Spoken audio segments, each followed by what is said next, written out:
அவர் ஒரு இடத்துல இருக்கிறார், அவருடைய வெளிச்சம் இருக்குது என்றால் அந்த இடத்துல சுகம் கட்டாயம் உண்டாகும். அது கர்த்தருடைய கிருபை. பாவத்தை எதுக்கணும், அதே மாதிரி வியாதியை எதுக்கணும். ஒருவேளை நான் பாவம் செஞ்சிட்டேன், வியாதி வந்துருச்சு, மன்னிக்கப்படும். பாவமும் மன்னிக்கப்படும், வியாதியும் சுகமாக்கப்படும்.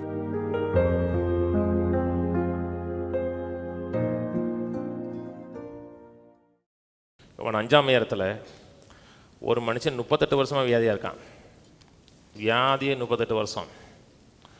அந்த மக்களுக்கு சுகம் இருக்குங்கிறதை கர்த்தர் காமிச்சிட்டே வரார்.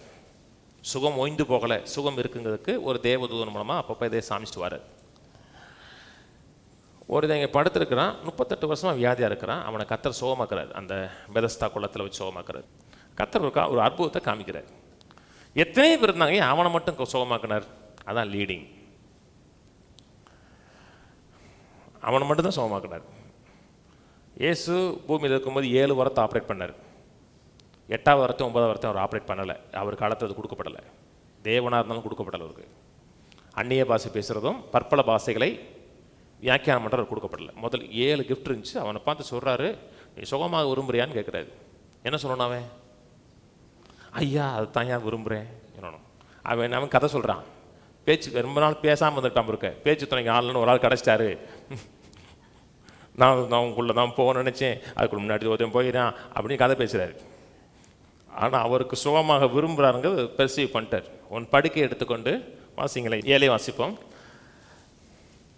அதுக்கு வியாதியஸ்தன், ஆண்டவரே, தண்ணீர் கலக்கப்படும் பொழுது என்னை குளத்தில் கொண்டு போய் விடுகிறதுக்கு ஒருவனில்லை, நான் போகிறதுக்குள்ள வேறொருவன் எனக்கு முந்தி இறங்கி விடுகிறான் என்றான். இயேசுவனை நோக்கி, எழுந்திரு, உன் படுக்கை எடுத்துக்கொண்டு நடை என்றார். உடனே அந்த மனுஷன் சுஸ்தமாகி தன் படுக்கை எடுத்துக்கொண்டு நடந்து போனான். அந்த நாள் ஓய்வு நாளாக இருந்தது. அதனால் யூதர்கள் குணமாக்கப்பட்டவனை நோக்கி, இது ஓய்வு நாளாக இருக்கிறதே, படுக்கை எடுத்துக்கொண்டு போகிறது உனக்கு நான் அறிவாளிவதுங்க. அவன் 38 வருஷமா வியாதியாக இருந்தான். அவனை பார்த்து, ஏப்பா நியாயமெல்லாம் படுத்திருக்கிய ஒருத்தன் சொல்லலை. தரித்திரியமாக இருப்பான், அது நியாயமே இல்லை. நல்லா வந்துட்டோம்னா நீ விசுவாசத்துட்டு விலையை போயிட்டார். ஒரு மதம்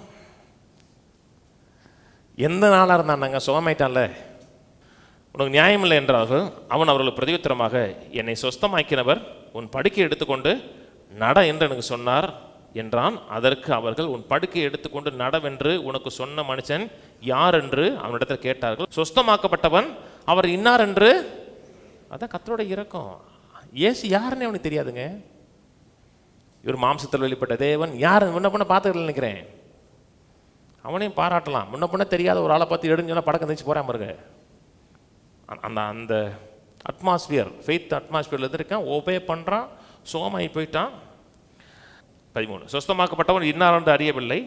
அவ்விடத்தில் ஜனங்கள் கூட்டமாக இருந்தபடினால் இயேசு விலகி இருந்தார். அதற்கு பின்பு இயேசுவனை தேவாலயத்தில் கண்டு, இதோ நீ சொஸ்தமானாய், அதிக கேடானது ஒன்று உனக்கு வராதபடி நீ பாவம் செய்யாத. 38 வருஷம் வியாதியாக இருந்தது காட்டிலும் கேடு வேற இருக்குமான்னு தெரியல. பாவத்துக்கு இடம் கொடுக்கும் பொழுது பிசாசு வர்றான், கட்டாயம் வர்றான்.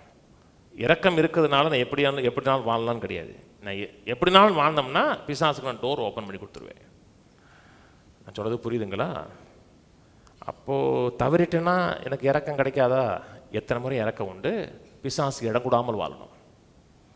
எப்போ எல்லா வியாதியும் பாவத்தினால வந்துச்சா? கேடானது ஒன்றும் செய்யாத, பாவம் செய்யாது. அப்போ எல்லா வியாதியும் ஒரு மனிதனுடைய வாழ்க்கையில் இருக்க அத்தனை வியாதியும் அவனுடைய பர்சனல் பாவத்தினால தான் வந்துச்சான்னு கேட்டால் கிடையாது. வியாதி வந்துச்சுனாவே பாவம் செய்திருப்பேன்னு சொல்ல முடியாதுங்க. யோவான் 9. அவர் அப்புறம் போகையில் பிறவி குருடனாய் ஒரு மனுஷனை கண்டார். அப்பொழுது அவருடைய சீசர்கள் அவரை நோக்கி, ரபி, இவன் குருடனாய் பிறந்தது யார் செய்த பாவம்? இவன் செய்த பாவமோ இவனை பெற்றவர்கள் செய்த பாவமோ என்று கேட்டார்கள். இயேசு பிரதியுத்தரமாக, அது இவன் செய்த பாவம் அல்ல, இவனை பெற்றவர்கள் செய்த பாவம் அல்ல, தேவனுடைய கிரியைகள் இவனிடத்தில் வெளிப்படும் பொருட்டு இப்படி பிறந்தான். பகல் காலமாக இருக்க மட்டும் நான் என்னை அனுப்பனுடைய கிரியை செய்ய வேண்டும். ஒரு காலம் கிரியை செய்யக்கூடாத ராக்காலம் வருகிறது. நான் உலகத்தில் இருக்கையில் உலகத்துக்கு ஒளியாக இருக்கிறேன்னு சொன்னார். ஒரு காரியம் சொல்கிறாரு, ஏன் குருடனா பிறந்தான்? இவன் செஞ்ச பாவமா, அப்பா அம்மா செஞ்ச பாவமா? அவனுக்கு பாவத்துக்கும் வியாதிக்கும் ஒரு சம்மந்தம் இருக்குன்றது தெரியுது. பாவத்துக்கும் வியாதிக்கும் சம்மந்தம் இருக்கா? இருக்கு. எல்லா வியாதியும் பாவத்தினால தான் வந்துச்சு. ஆதாம் செஞ்ச பாவத்தினால வந்துச்சுங்க. மோட்டமா பிறக்கிறது, கூடா பிறக்கிறது, குருடனா பிறக்கிறது, இதெல்லாம் ஆதாமுடைய பாவத்தினால் வந்துச்சு. தனிமனித பெர்சனல் பாவம்னு சொல்ல முடியாது. சில பாவம் வந்திருக்கலாம், பாவத்தின் விளைவு வந்திருக்கலாம். ஓயாமல் தம் அடிச்சிங்கன்னா போயிடும். தம் அடிச்சா பரலாம் போயிடலாமா? சீக்கிரமா போயிடலாம். ரசிக்கப்பட்டால் சொல்றேன், ரசிக்கப்படாத சொல்லலங்க. ரசிக்கப்பட்டால் ஓயாமல் தம் அடிக்கிறாருன்னா பரலாம் போவாரா? ரொம்ப சீக்கிரம் போயிடுவார். ரட்சிப்புங்கிறது தம்மை பொறுத்து இல்லை, ரத்தத்தை பொறுத்து. அப்போ ஏன் தம் அடிக்கிறாரு? அறிவியலுன்னு அர்த்தம். மீட்கப்பட்டிருக்கிறேங்கிற அறிவியலுன்னு அர்த்தம். அதை ஆளுவதற்கு இடம் கொடுக்குறான்னு அர்த்தம். நான் சொன்னது புரியுதுங்களா? ரசிக்கப்பட்டிருக்கீங்களா? ஒரு பாவத்தை கூட கர்த்தருக்கு எதிராக நிறுத்த கிடையாது. ஒரு பாவத்தை கூட. அத்தனை பாவத்தை குமாரன் மேலே வைத்து தண்டித்திருக்கிறார். நீங்கள் செய்த பாவத்தின் அடிப்படையில் கர்த்தர் டீல் பண்ணலை, உங்கள் வாழ்க்கையில் கிறிஸ்துவின் அடிப்படையில் தான் டீல் பண்ணுறாரு.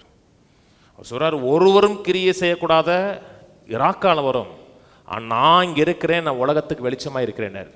பிதாவின் கிரியை செய்ய வந்திருக்கேன். பிதாவின் கிரியை என்ன?